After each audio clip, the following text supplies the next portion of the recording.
Hello बच्चों, let's see this question. The question is compared with the alkaline earth metals. The alkaline metals exhibit A option is smaller ionic radius, B option highest boiling point, C option greater hardness and D option lower ionization energy. So इस question में हमसे पूछा गया है कि अगर हम alkaline earth metals को कंपेयर करें अल्कली मेटल्स पे तो अल्कली मेटल्स के पास कौन कौन सी प्रॉपर्टीज़ होगी.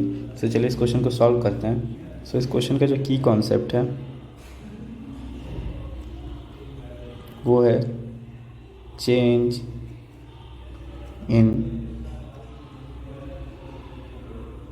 properties while going across the period. हम अक्रॉस द पीरियड क्यों जा रहे हैं? क्योंकि जो अल्कली मेटल्स होते हैं उनकी सिचुएशन कुछ, अगर हम पीरियोडिक टेबल देखें तो ऐसा कुछ होता है पीरियोडिक टेबल देखने में. तो जो अल्कली मेटल होते हैं वो ये वाले ग्रुप के मेंबर होते हैं और जो अल्कली अर्थ मेटल वो ये वाले ग्रुप के में. तो हमें इधर से इधर जाएंगे तो उनकी प्रॉपर्टीज़ में डिफरेंस पता चलेगा. सो हम एक एक करके ऑप्शन चेक करेंगे. सो जो फर्स्ट ऑप्शन है वो है स्मॉलर आयनिक रेडियस. इसे बोल रहा है कि अल्कली मेटल्स का जो रेडियस होता है वो अल्कलीन मेटल के रेडियस से कम होता है. नहीं, जब भी हम अक्रॉस द पीरियड जाते हैं तो साइज़ क्या होती है? डिक्रीज़ होती है. तो जो अल्कली मेटल की साइज़ होगी वो क्या होगी? ज़्यादा होगी as compare to alkali earth metal. तो ये ऑप्शन तो गलत हो गया. बी ऑप्शन क्या है? Highest boiling point. अगर हम देखें तो अल्कलीन जो अर्थ मेटल्स होते हैं, अर्थ मेटल्स, इनके पास वैलेंस इलेक्ट्रॉन कितने होते हैं? 2 होते हैं.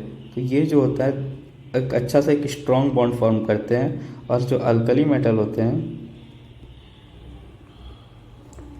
इनके जो वैलेंस इलेक्ट्रॉन होते हैं वो 1 होते हैं. तो as compare to alkaline earth metal ये वीक बॉन्ड फॉर्म करते हैं. तो अगर ये वीक बॉन्ड फॉर्म करेंगे तो ये जल्दी से बॉयल होके जो इनके बॉन्ड, 2 एटम्स के बीच का बॉन्ड ऑफ अट्रैक्शन होगा वो बहुत कम होगा. तो ये जल्दी से बॉयल हो जाएंगे. सो ये क्या लिखेंगे हम इनका? Low boiling point as compare to alkaline earth metal. तो ये ऑप्शन भी हमारा गलत हो जाएगा. जो सी ऑप्शन है वो है ग्रेटर हार्डनेस. ग्रेटर हार्डनेस को हम ये समझ सकते हैं कि जो मेटल या फिर जो कंपाउंड जितना छोटा होता है वो उतना हार्ड होता है और जो कंपाउंड जितना बड़ा होता है वो उतना सॉफ्ट होता है. सो बड़े कंपाउंड क्या होते हैं? सॉफ्ट. और ये क्या होता है? हार्ड.